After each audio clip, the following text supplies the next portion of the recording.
Hello, Brazil. This is Brandon Sanderson. I am here to talk to you about the Mistborn series, which we have just published, Book 3, in Brazil. I'm super excited. They have some of the best covers of any of my editions of Mistborn around the world. The publishers asked me to talk to you a little bit about the inspiration for Mistborn and the future of Mistborn. See, the very first ideas for Mistborn were the magic, alomancia.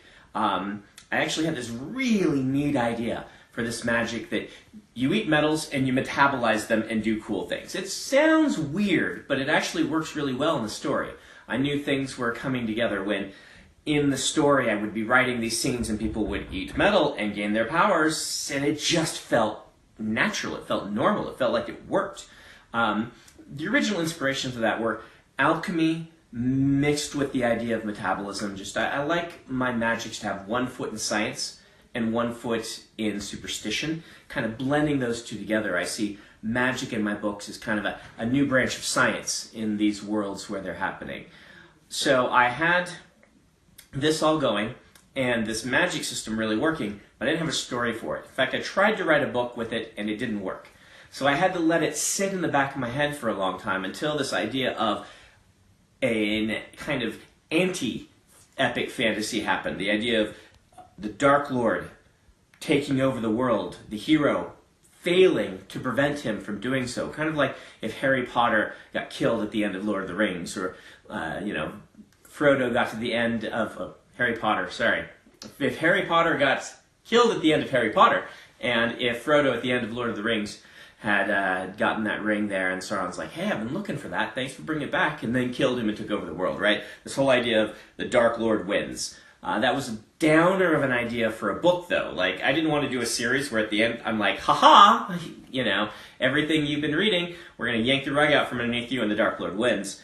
But I thought it'd make a really good past for an epic fantasy story where that happened, the hero failed, all the legends about the hero were untrue, and now many years later, we have this gang of thieves. And that's where Mistborn, the first book, came from, kind of colliding those two ideas together, alomancia and a world where the Dark Lord won. Once I wrote the book and started fitting it into the Cosmere, my kind of shared universe of epic fantasy stories, I had this really cool idea, something I'd never seen done in a fantasy world before. And that was to write a trilogy of trilogies, where I would write a full epic fantasy trilogy where, all cool, awesome magic and epic fantasy, and then I would jump and do a more contemporary story where everything that happened in this story became the source of mythology and religion in a contemporary world where the magic was still around.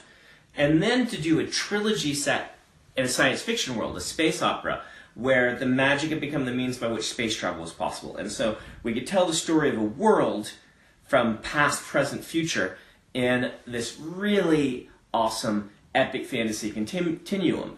And that's one of those light bulbs that goes off in your head as a writer. You're like, wow, I've just never seen that before.